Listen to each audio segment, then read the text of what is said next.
La question?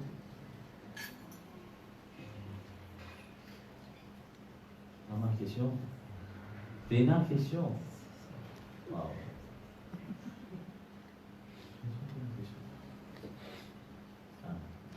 Quand on a une affaire qui part, disons, on a une place bien naturelle et on a du monde qui peut faire du développement. Et bien sûr, ça peut avoir un impact sur la nature. Qui vise à faire dans ce cas-là? Disons que vous avez la forêt, quelque chose. La forêt, ou un mort, ou une affaire comme ça. Okay, you see, what he asked is that if there is a natural place, nature place, and somebody wants to develop that place and make something, like a building out of it. Or close to it. Yeah. What is the impact upon that? So I'll answer to more Zupongli. Huh? See it again?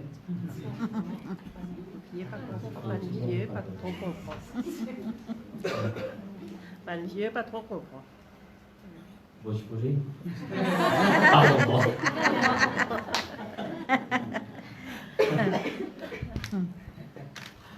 Mujhe en anglais, Swami le traduit en créole. Allez Swami, vous avez compris.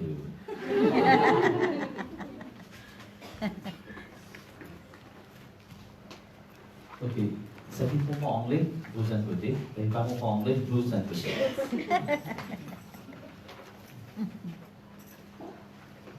So, normally, whenever you do anything which will destroy the normal flow of nature, there is always a repercussion to it. Maybe not when you are developing the thing, but in the place where you're staying itself, where very often people feel different. This is the impact which, when you obstruct nature, everybody has to pay for it. Because we are all part of nature, no? And nature has its course. And once this course is obstructed, everything changes. There was a house, actually in Port Louis. That house was built on the floor of a river. Because that is natural. Nature made the river flow in a certain way, carrying a certain energy. This is a ley line of energy which goes through. But when that is obstructed, what happened? It have a certain damage. So that's house, the person blocked the flow of the river and make another side of the river go all the way. And he built his house, beautiful house, probably if you forget about it. But whoever lived in that house, they all died of cancer. Mm-hmm. They all were sick until once somebody told them, this was the river before. Because you have blocked and changed the flow of that river, that's why. So what he did, he dug and remade the house with a hole. That river, again he blocked the river and the river would flow again back its same route. So before that, everybody will fall sick and everybody will be having cancer and so on, and they will die also. So this made him think. No? That's why he wanted to understand about the energy flow. So when somebody told him that, he changed it and everything went perfect. So nature, whenever you obstruct nature, you change nature, you will always be unhappy. The same thing with human itself. When God creates you unique. what does he want you? To learn to accept you. But when you go against your own nature, would you be happy? You will never be happy. As much as you want to say that, yes, I am happy, you will never. And if you are not happy, you will make always others not happy.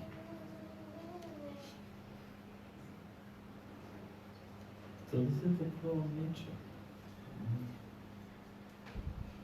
So, any obstruction? Have a certain question. Thus, what should we do? If we are bearing witness to this, what should be our stance to this? Well, look, you can't do anything because I don't think this land belongs to you. I don't think the forest belongs to you. This is up to the person there. But what you can do, really, as much as the trees are being cut down, try to plant trees. Encourage others to do it. Don't just say, yes, oh, they are destroying this nature, but yet you don't do anything. Talking, everybody can talk, because this tongue doesn't have any bones inside.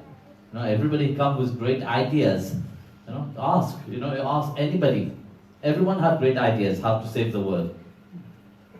Do it. Stop talking.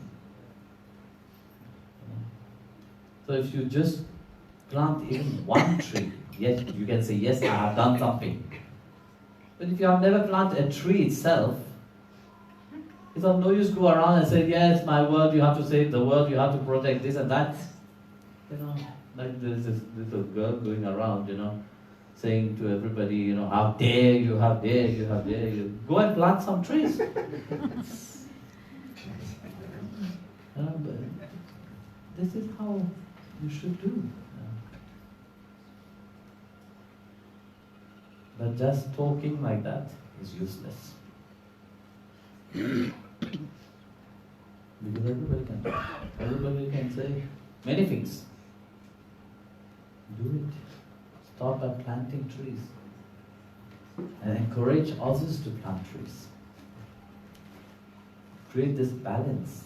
Because nature also is creating the balance. Don't think that when they are cutting the tree, nature have already provided. The trees are shedding the seeds everywhere, and the seeds will grow. But when you want to really show that you are doing something, don't just talk. Because that kind of things, there's a lot of people who do. Be active in life. Then you can say, yes, I have done something. No? Kuzi, Baba, Hoda, Zalibu, Baba, Dishan Zapi,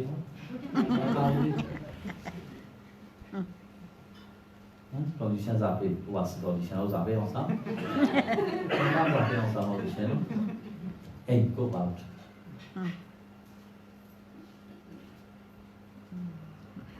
तो pareil comme ça, vous êtes faire, vous êtes bouger un peu. Parce que c'est, I do like that, oui, aïe, pour pied, pour ceci, pour cela. Vous pas faire rien. Vous servir à quelque chose. Ou à la guerre avec sa dimouna, pour son pied. Et vous faire quelque chose.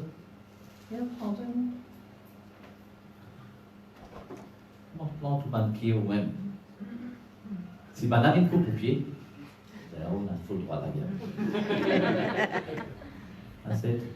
Start by planting your trees. It's of no use going and fight with somebody who is cutting their trees on their land. Start by planting your trees. And if somebody else come and cut your trees, then you have full right to fight with them. Otherwise,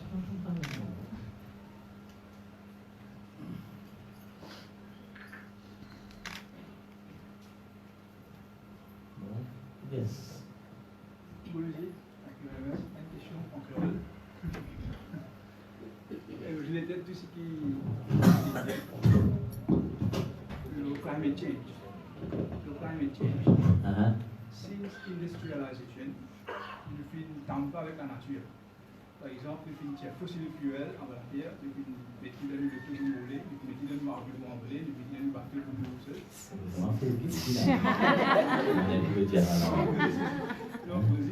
Maurícias.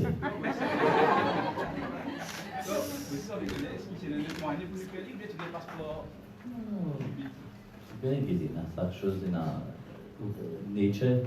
What we said is that was there another way of extracting fossil fuel, like we take it from the thing, we use it in the car, in the plane and all these things. And I said, I thought to feel a bit guilty, I took the plane to come here. But you see, nature always provides for everything. This is also part of nature itself. But nature have never said that you should abuse what I'm giving. You understand? Everything is given freely. Mother Nature provides for everybody freely. She's such a sweet mother, which cares for every single being on this planet. But yet,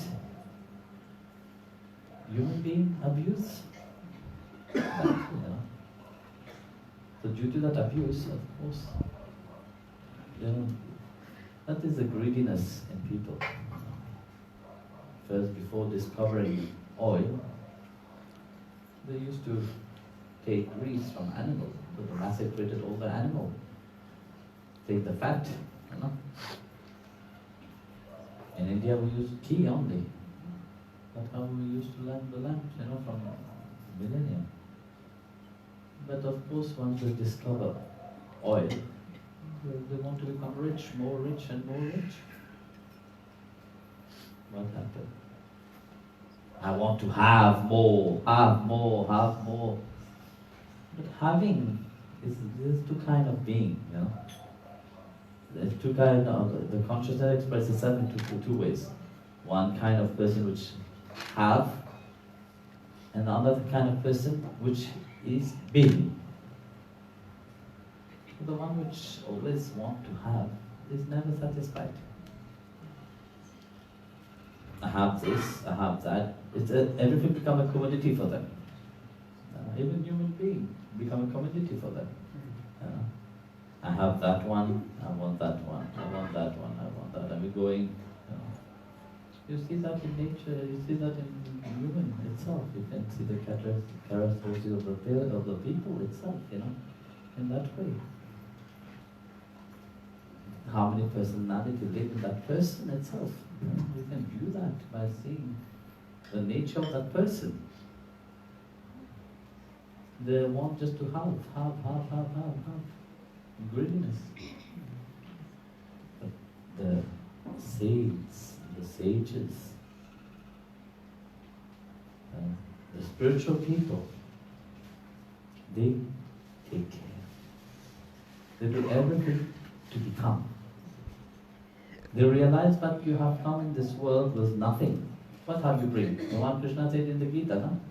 You are born in this world, you come in this world empty-handed. And you will leave empty-handed. You came empty-handed and alone. And you will leave the same way. You will not take anything with you. Everything that you take here will stay here. But in that, until you reach to that level of this understanding, of course, many abuse that. I'm not saying that because then they say, yes, okay, now we will stop using cars, we will stop, flying. I will not take the boat to come and see you. I will take one-way ticket and go. Finish. Next time you take the boat. But not also, not engine boat or anything, Take à la voile, or hold with the hand should wait. Sur le boat. Sur la parole.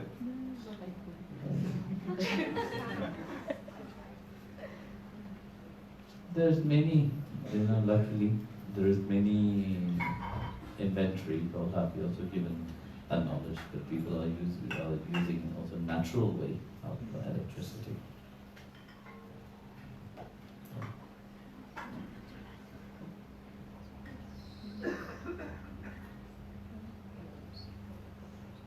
Yes. Me. We talk about twin flame. Twin flame. And twin what? Twin flame. Flames. Nena Devi? No. Galamukhi. There's 7 flames there. Twin flame. No, 7 flames. Yes. It's the Divine Mother's place in India. But I'm talking about twin flame. What is twin flame? Soulmate. Soulmate. Yes. Like a soulmate. Yes. Does this exist? That's why I'm asking. What is your question? Sorry, I didn't try to understand your question. Twin flames, are there twin flames? And if they're there, does everyone have a twin flame? And No, what's their role? there's no bullshit of twin flames. Don't think that this. I have answered this question many times, and I know very well. I was just joking with you about that twin flame, soulmate, all this stuff. There's only one soulmate. That is the one which is lying there. He is the eternal soulmate. God is your eternal soulmate. Your eternal, your lifelong companion is your body. That body was with you from the beginning. It will be with you till you leave this plane. Who is your soulmate? It is your body. Nobody else. Not another person.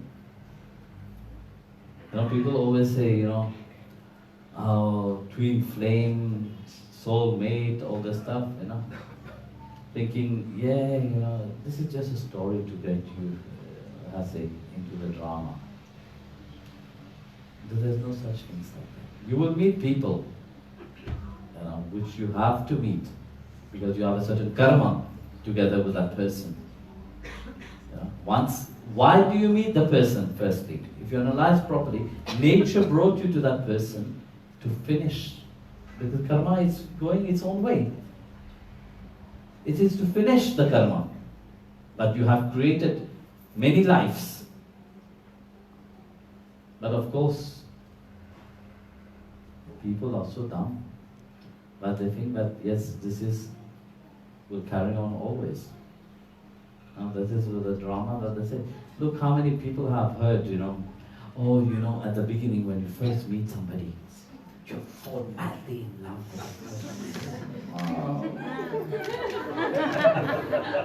person. God has sent you. I feel so much love. I feel that you are my soul. My twin flames.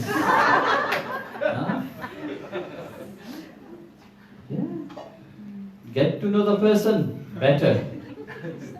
You will see that story disappeared. It disappeared. Because once you know the person, you don't want to be the mate of that person. It's true. How many of you, at the beginning, you're so madly in love, excited, very excited, excitement. You run behind that excitement.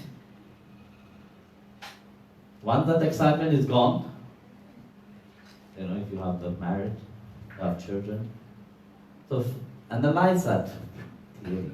You will see.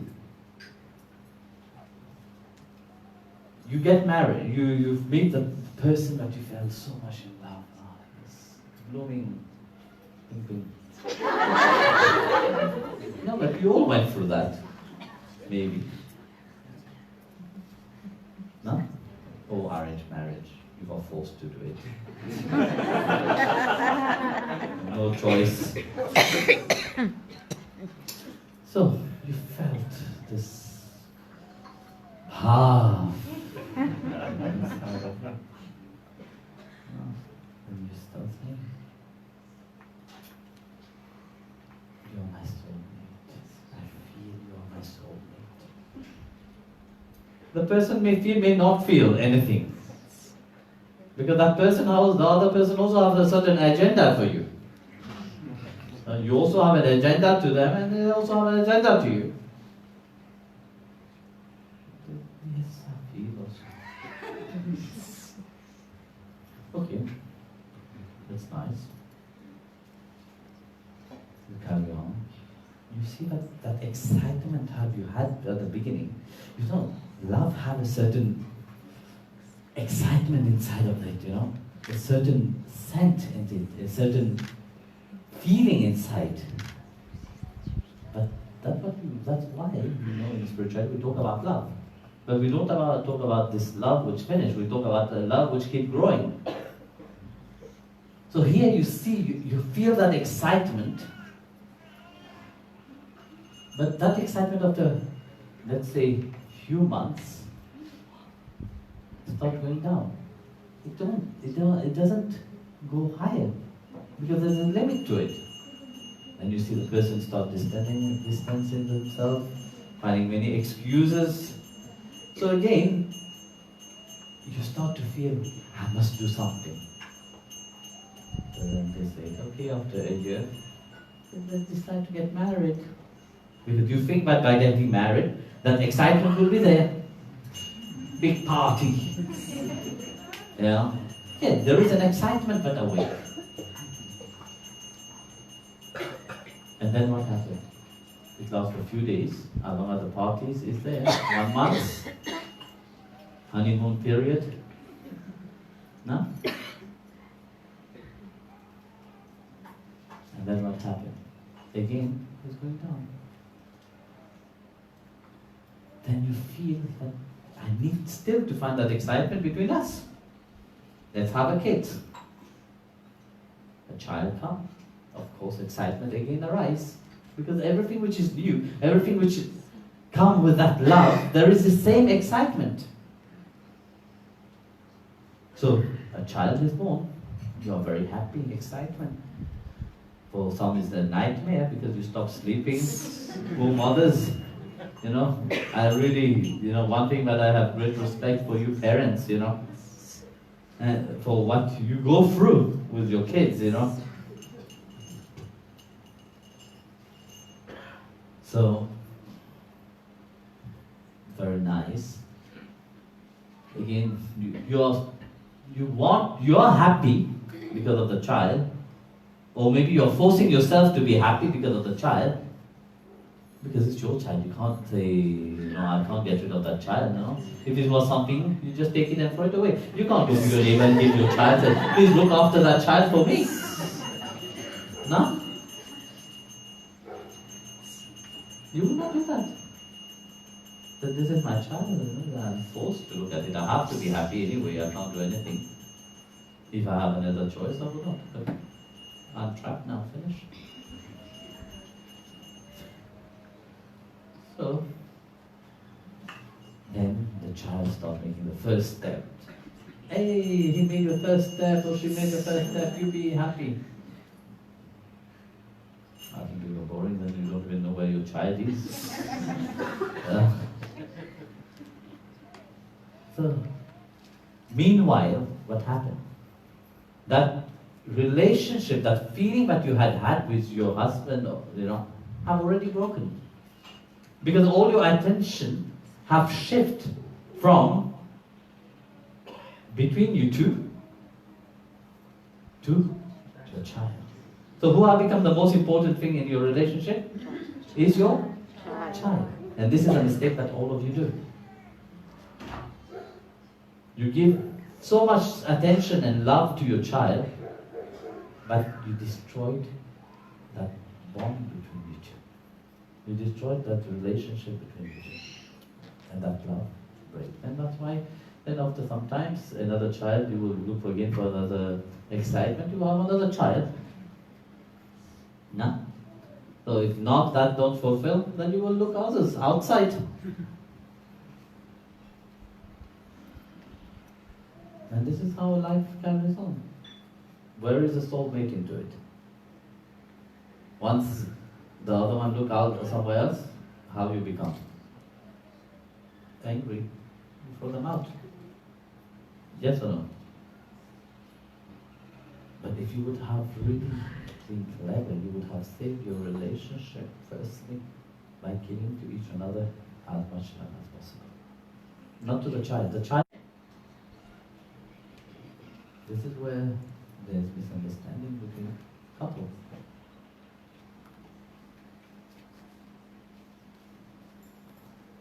So, understand the two, soulmate and twin flame. You meet people, you meet many people on the way. Like life is a train, you sit in that compartment, you befriend people, they become very dear to you. But everybody has their own journey.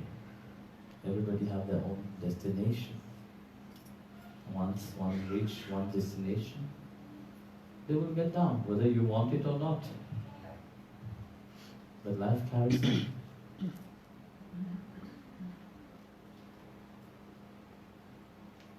I may appear very rash, it's not the answer what you were expecting to hear, but this is a reality. I will not tell you a tale, to make you happy. Telling you, yes, it's so beautiful and fancy and all this stuff, put you on a dream world and, on a seventh cloud, when the reality you fall down, you have to face it.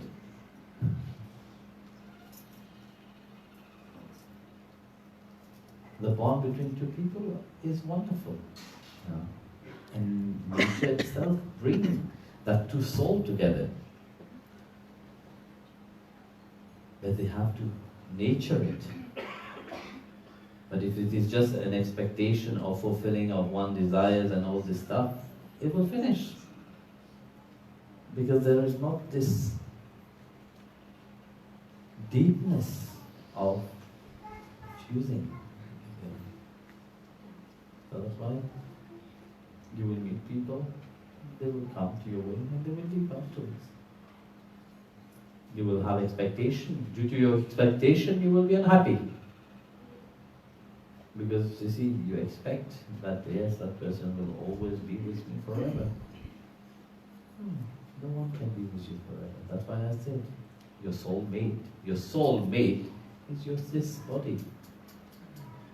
If you look after this body properly, that is the most important.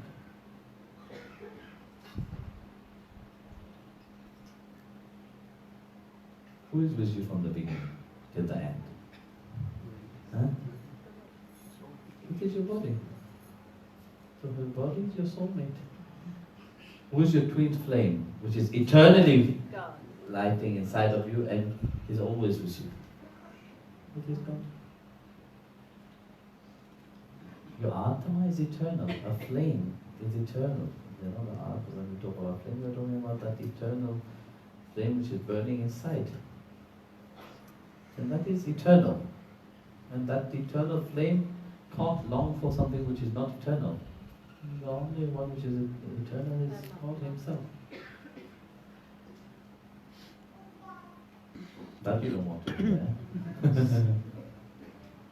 And this is a whole Leela of Krishna, when he did the Ras especially. The Ras Leela is about that. Because they are eternally connected. Because they are in union, continuously. That's what Krishna wanted to show them. When they were dancing the Ras, he appeared also majestically, where everybody was dancing inside of him, going through him.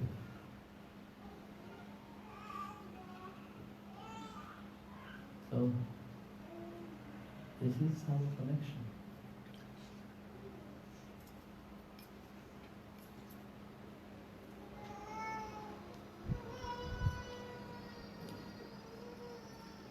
Yes. Is there life in other planets? You see, the universe is huge. Infinite. For sure there is life. But not as we have here. So if you observe the whole of the planets, you see, on the earth, we have all the 5 elements in balance. But other planets, they have 1 or 2 elements. So they also for sure are beings which is adapted into that, space. Because it can't be that God have created only this world and said, okay, in the whole masses of universe I will put life only in this one. Huh? It must be very boring. No, there is many other planets who have lives. So why is this special? Why is it special? Because you see, why do you think, when we hear stories of aliens coming and adopt some people and take them, what do you think they want to take from the people? Love. They want to take the essence of love. Because they don't have that essence of love. This planet is special, even dearest to the Lord Himself, because it is only in this planet which have the 5 elements into complete balance. And that's why she is referred as the wife of Narayana, because she is full. So, everything that comes out from this planet is special, because everything which is born from this planet have also the 5 elements into balance. Your body is made up of the 5 elements. And when you die, you go back again into the 5 elements. So this planet and human being is special in the chain of creation itself. You see, who can really realize that supreme divinity? An animal can't do it. Even in this world itself, animals are going through the chain of creation. But human beings have this faculty to love Him, to build a relationship with Him, to attain Him. And that's what He is good about. That's why it is special. Those who realize that, they are special. And those who are not realize it, they still wait.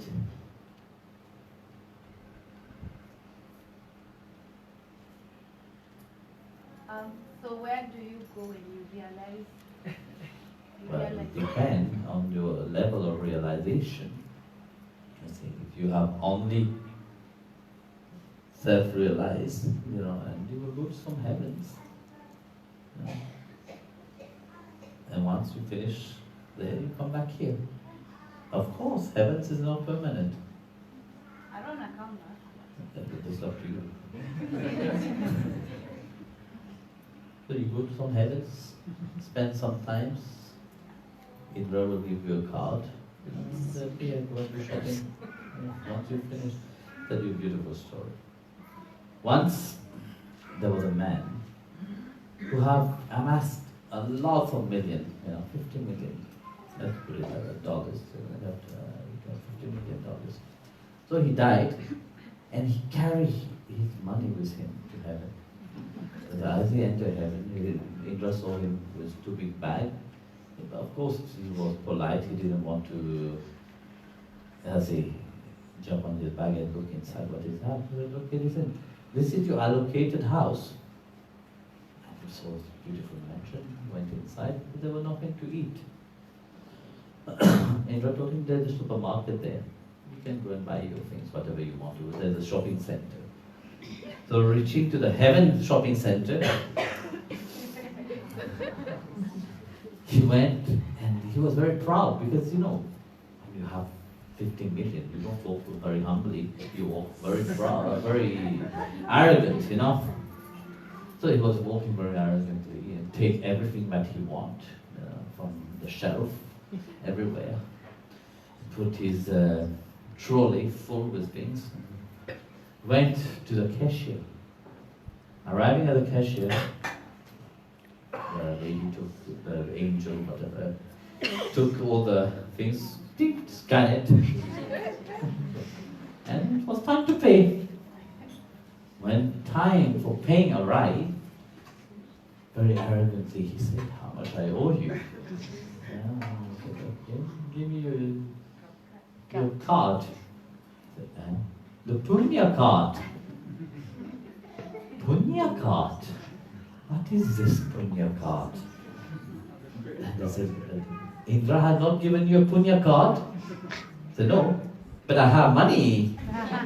I can pay." I took all this bag of money to show off. But, that don't work here. Here is only good merits that work. You can pay with your merits. You know, we have Bitcoin and all the kind of coin nowadays, but there is bit merits. The bit merits. But I don't have any bit merits.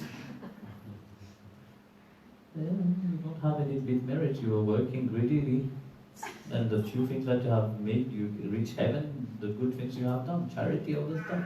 But yet you don't have. Then they say, look, when you go, even on earth itself, when you leave your country, you go to another country.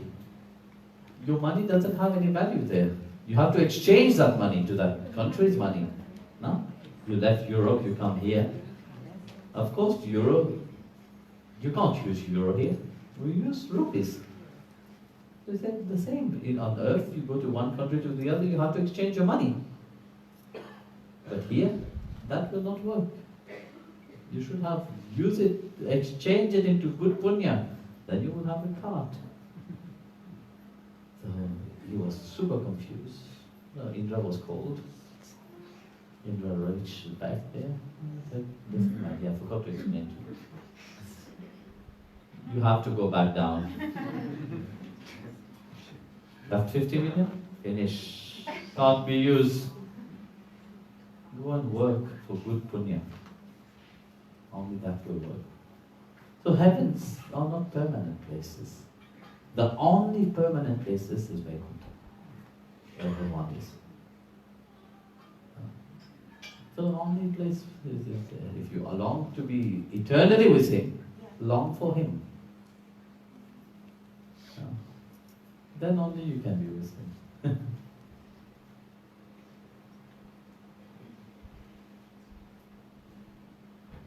So, did you have a question already? So, you see, eternally be with Him, also the yoga, you can also become a yogini.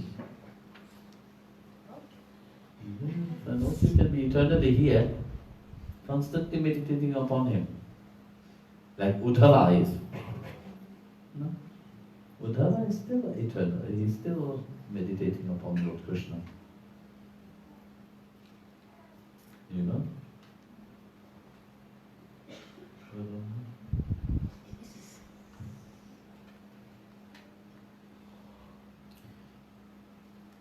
In 1920, there were in 1982. In 1982, there were two photographers. They went in the Gangotri region. So, as they were walking, and it was start to get winter time, they noticed a beautiful tiger. They were very excited. So they start following the tiger. So following the tiger, they reached to a cave. When they reached to that cave, there was another tiger there. They were in dilemma because they wanted to take a picture of this very rare tiger. So they went in the cave. because they could feel there's something different with these tigers. They were not aggressive. So they went in the cave, and they went in the cave, they were shocked.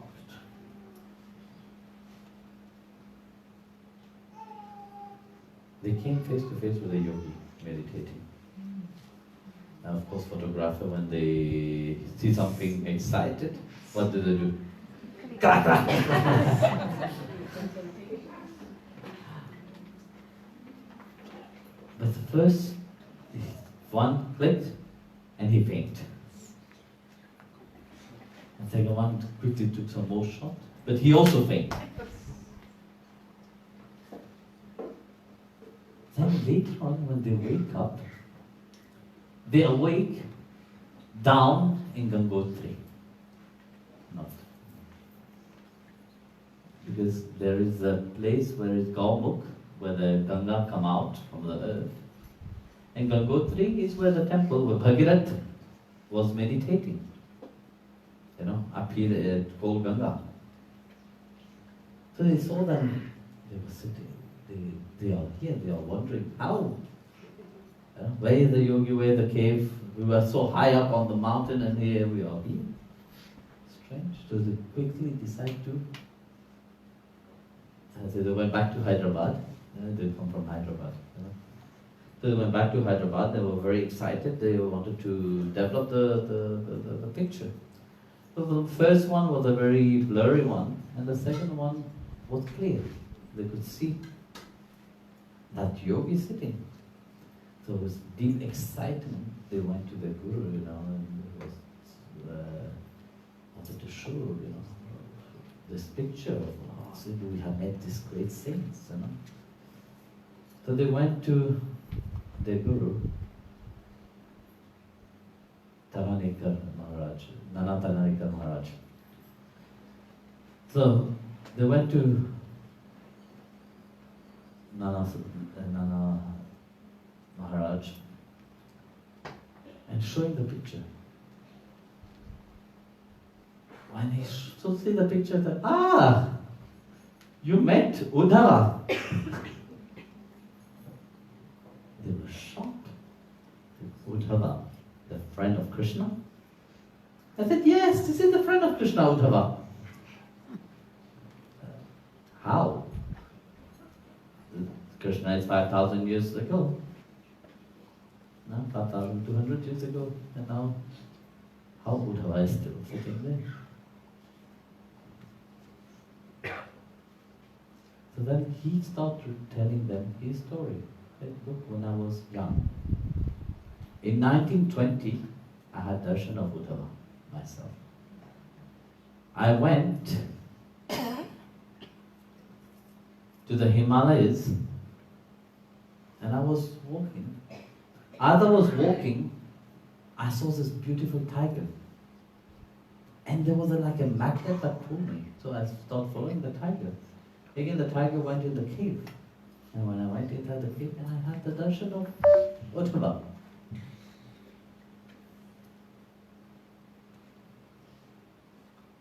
So they were very excited and very happy. But then how Uddhava is sitting in the cave? This is I asked him also the same question, and Uddhava told me that this is the last request from Lord Krishna, when Lord Krishna was dying, and he said to Uddhava, you go in the cave and meditate upon me and wait for me. So Uddhava gave him darshan because in his previous life as Eknath Maharaj from Maharashtra, he had one desire. And that desire he had when he went to the Himalayas for pilgrimage. He had this desire to meet Uddhava because he had this knowledge that Uddhava is in the Himalayas somewhere. But he could not go. So that desire had stayed unfulfilled until he was born again. To fulfill that desire, Uddhava gave him darshan again. In 1950. Uddhava, Eknath was in 12th century. Will come from controlling of the mind is very important. Cleansing of the mind is very important. If you want to reach him, that mind must transform into him.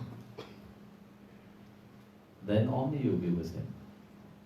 If your mind is full with so many dirt of the world outside, it's very difficult to be with him. So start doing the japa. So, okay. Jai Guru.